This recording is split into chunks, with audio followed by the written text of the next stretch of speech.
Conozcamos la Biblia. Padre Claudio Doglio.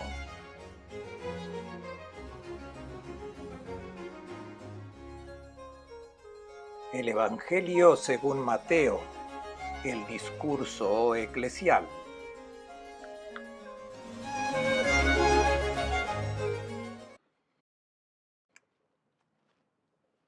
En Cesarea de Felipe, Jesús cuestiona a sus discípulos sobre las opiniones actuales que circulan sobre su persona. Cesarea de Filipe está en el extranjero con respecto al territorio clásico de Israel. De hecho, el evangelista Mateo ha contado este movimiento con el que Jesús se aleja de la tierra de Israel y se mueve hacia el norte, en una región de paganos. Es una especie de ruptura con la antigua estructura de Israel.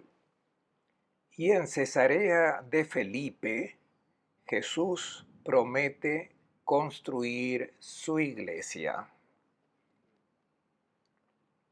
En el capítulo 16, estamos casi en el centro del Evangelio según Mateo. El evangelista presenta este hecho importante. También los otros sinópticos describen la profesión de fe de Pedro, pero es sobre todo Mateo el que le da particular importancia a este evento. Pedro reconoce que Jesús es el Cristo, el Hijo del Dios viviente. En el texto de Marcos o Lucas, esta profesión de fe es mucho más simple. Solo hace referencia a la mesianidad de Jesús. En cambio, Mateo quiso colocar en el centro, en este momento importante, la completa profesión de fe cristiana. Jesús es el Cristo, pero Jesús también es el Hijo de Dios. El primer título es funcional, hace referencia a la función mesiánica que Jesús está llamado a realizar. Pero el segundo título, más importante, el que hace referencia a su esencia, su naturaleza como Hijo de Dios. Pedro reconoce plenamente a esta persona de Cristo y a él Jesús responde con una promesa. En primer lugar, con una bienaventuranza. Dichoso tú, Simón, hijo de Jonás, Bar Yoná. Bar es una expresión aramea que significa hijo, hijo de Jonás. Casi lo llama por su nombre y apellido para identificarlo bien. Dichoso tú, porque no te lo ha revelado nadie de carne y hueso, sino mi Padre del cielo. Carne y sangre, carne y hueso, es una expresión semítica típica para indicar a la persona en su debilidad natural como criatura. No son tus fortalezas las que te han permitido comprender quién soy. Solo el Padre conoce al Hijo. Jesús ya lo ha dicho y Mateo lo ha informado con especial énfasis. Solo el Padre conoce realmente quién es Jesús y por tanto el conocimiento que Pedro tiene no es el resultado de su intuición o habilidad, sino que es un regalo. Es el Padre Celestial quien se lo reveló. Es el verbo del Apocalipsis. Este es un Apocalipsis de Pedro. Dios ha revelado a Pedro quién es Jesús. Le abrió los ojos, le dio el regalo de la revelación. dichoso tú, Simón. Consecuentemente, Jesús hace una promesa. Pues yo te digo que tú eres Pedro, y sobre esta piedra construiré mi iglesia. Petros es un nombre creado, un apodo vinculado a esta iniciativa de Jesús. Sabemos por otros textos del Nuevo Testamento la forma aramea original. Nosotros leemos Cefas, pero deberíamos leer Kefas, que es el término que Jesús usó para calificar al discípulo Simón. Significa roca, no solo piedra, sinónimo de roca, o sea, roca, es decir, una gran base ideal para una construcción sólida.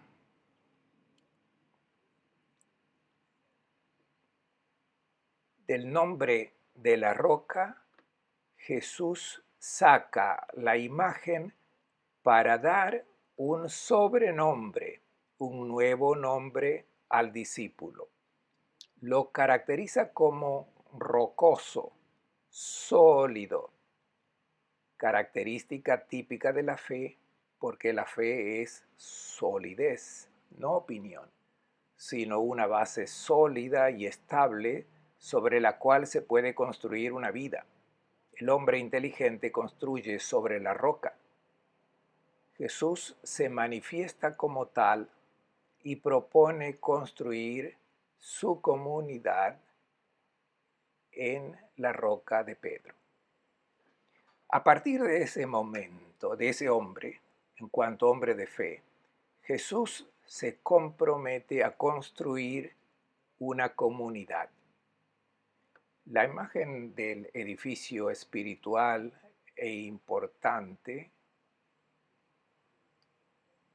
recuerda la construcción del templo, del nuevo templo, que es una comunidad, no un edificio material, sino un grupo de personas. La palabra iglesia no es común en los evangelios.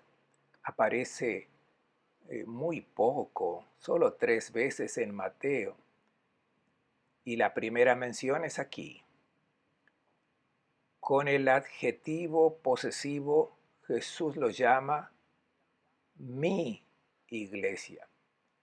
La palabra eclesía, que corresponde al hebreo cajal, indica la asamblea, una reunión de personas, un conjunto de gente. Su iglesia es su comunidad. En la antigüedad existía la tradición de la asamblea cultural de Israel. El libro de los Números, por ejemplo, habla insistentemente. En una época más cercana a Jesús hubo la asamblea o la gran asamblea del Casidim, el entorno que correspondía a un movimiento espiritual de estas personas, especialmente devotas y leales. Jesús propone su iglesia, su comunidad que se construirá con el tiempo y promete que las puertas del infierno no prevalecerán sobre ella. En esta formulación encontramos muchos elementos típicamente semíticos, por lo tanto arcaicos, de una tradición antigua y vinculados a las mismas palabras de Jesús, con imágenes originales. Las puertas del infierno son el símbolo de la fuerza de la muerte. No prevalece sobre la comunidad que Jesús construirá. Es el poder que destruye todo, la muerte. Es una comunidad que resistirá la ruina de la muerte. Jesús continúa con la promesa a ti, Pedro, te daré las llaves del reino de los cielos. Entregar las llaves es un gesto simbólico que significa dar la investidura de mayordomo, en el sentido de superior de la casa, del administrador de la comunidad. Pero aquí no es simplemente responsable del grupo, sino del reino de los cielos. El reino que ha venido a inaugurar a Jesús es confiado a Pedro como administrador. Todo lo que ates en la tierra quedará atado en el cielo. Lo que desates en la tierra quedará desatado en el cielo. La imagen también cambia. No son las claves, las llaves que aten o desaten. Para continuar era necesario usar la imagen de abrir y cerrar. Se agrega otra formulación típicamente judía vinculada al entorno de los maestros de la ley. Atar y desatar tiene un doble significado.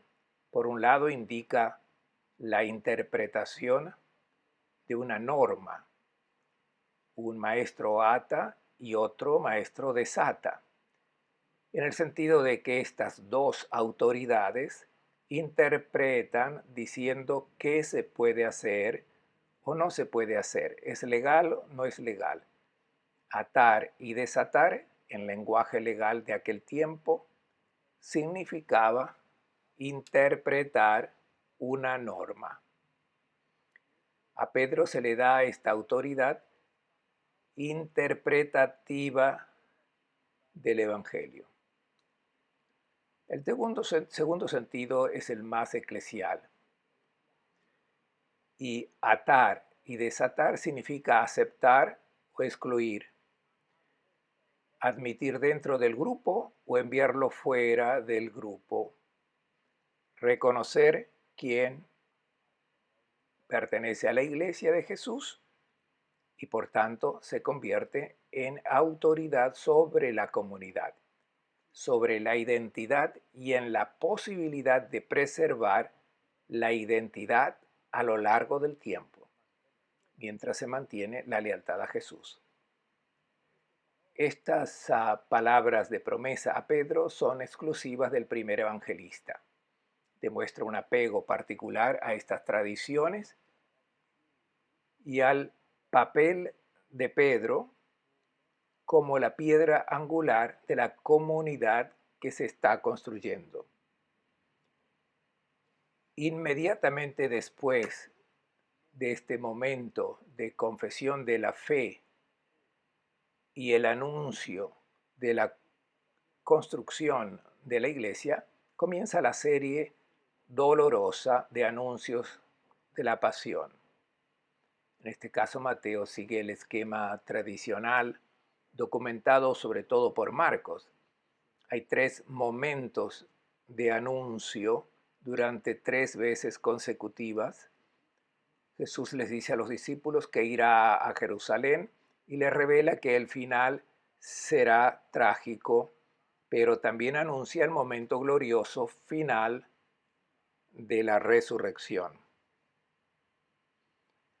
Así llegamos al capítulo 18, en el que el evangelista Mateo ha recogido una serie de logia sobre la vida eclesial. Como ya lo ha hecho para otros discursos, también en este caso el evangelista es un compilador que ha reunido elementos de la tradición, los ha tomado de la fuente Q, esa colección hipotética de dichos que están presentes en Mateo y Lucas, o de otras fuentes de su conocimiento, desconocidas para nosotros, y que ha compilado un discurso sobre la vida dentro de la comunidad cristiana. Recordamos que la estructura del Evangelio de Mateo está marcada por 5 discursos. El primero, programático, de la montaña, corresponde al último escatológico. El segundo es el de la misión, en el capítulo 10 y corresponde al cuarto, que es este del capítulo 18, sobre la iglesia. Son las dos perspectivas para ver la iglesia, hacia afuera o hacia dentro de sí misma. En el centro, el capítulo 13 es el de las parábolas que comunican el misterio del reino de Dios. En el capítulo 18, por lo tanto, el evangelista Mateo recolectó las enseñanzas de Jesús sobre la vida dentro de la iglesia. Presenta algunos datos sobre la humildad. Los discípulos no deben pensar que son más grandes, planear una carrera de superioridad respecto a los otros. Deben estar abiertos a los pequeños, deben valorar a los pequeños, a los débiles, a los que no cuentan. Se les advierte seriamente contra el escándalo, o sea, el peligro de hacer caer, de dañar, de arruinar a personas débiles en la fe.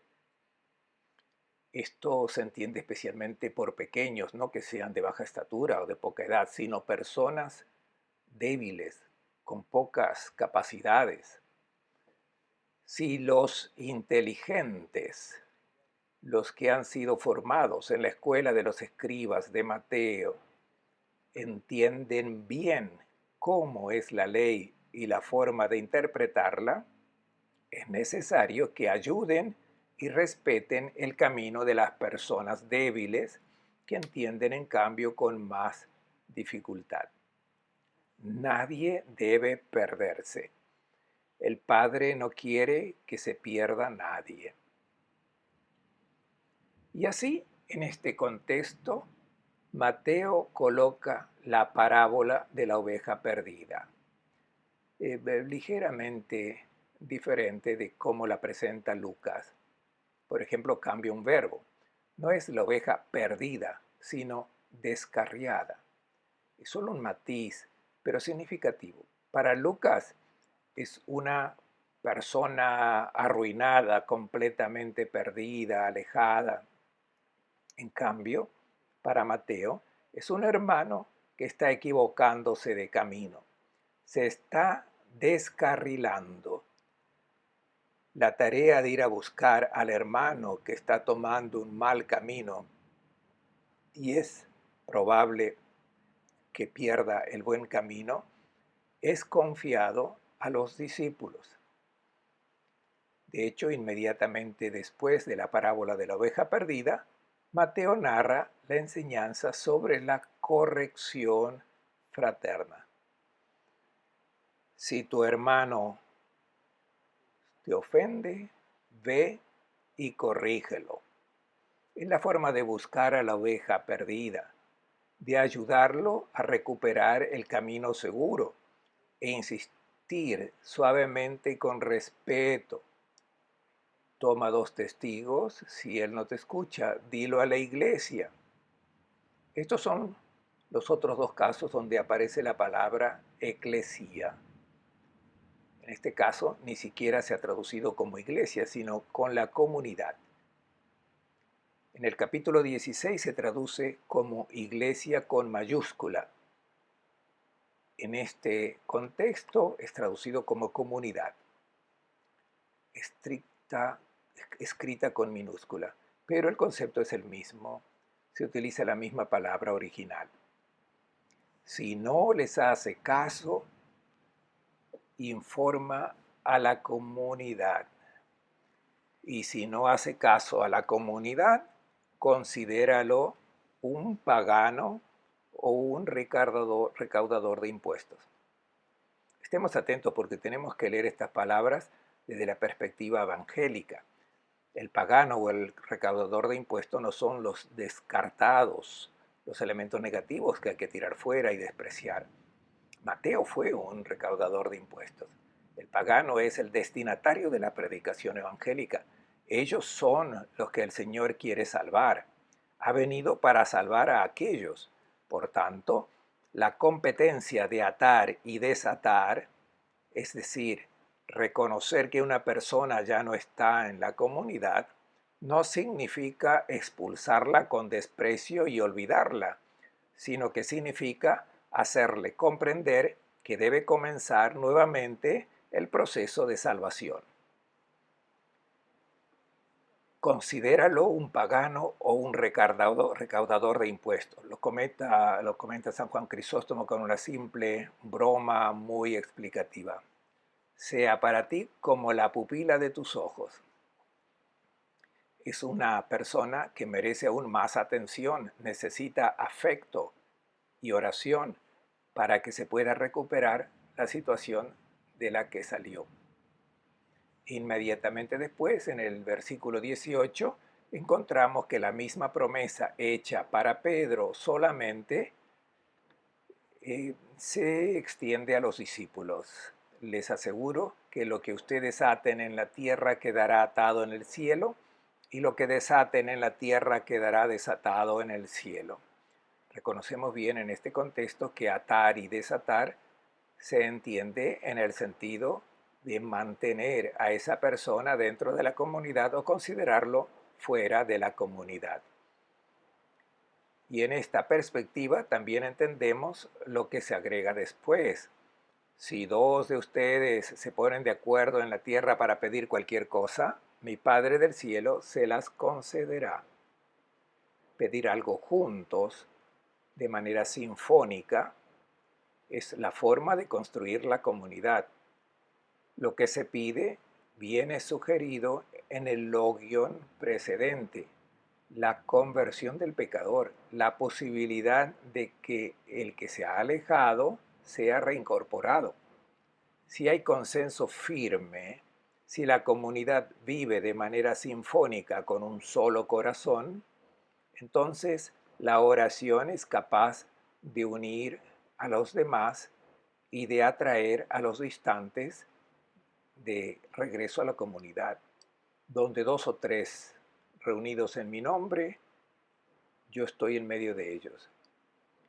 No banalicemos esta frase, no es suficiente estar a la sombra de un campanario para unirse en el nombre de Jesús. No son las reuniones que hacemos en la parroquia. Estar unidos en el nombre de Jesús significa ser uno con Él, significa que dos o tres personas están profundamente unidas a Jesús y entre ellas hay una comunidad auténtica, verdadera, de afecto, de relación, de colaboración, de amistad. Allí donde hay una pequeña comunidad verdaderamente unida a Jesús, Él está en el medio. El centro de la iglesia es Jesús. Todo gira en torno a Él. Todo está en función de Él. Él es el centro de la comunidad porque es el centro del corazón de cada uno. Y de este Jesús que está en el centro deriva la fuerza para crear nuevas relaciones, comenzando con el perdón de las ofensas. ¿Cuántas veces tengo que perdonar?, pregunta Pedro, y cree exagerar diciendo 7 veces. Y Jesús lo multiplica para decir un número infinito de veces, 70 veces 7. El perdón, nos lo dice la parábola, se concede al principio por la misericordia de Dios, pero el cristiano perdonado tiene la oportunidad de hacer como su Señor, es decir, perdonar. Si el cristiano perdonado no ejerce el perdón, corre el riesgo de perder lo que se le ha dado. Así concluye el discurso eclesial con el peligro de perder el perdón de Dios si no lo ejercemos, si no vivimos como nuestro Padre Celestial.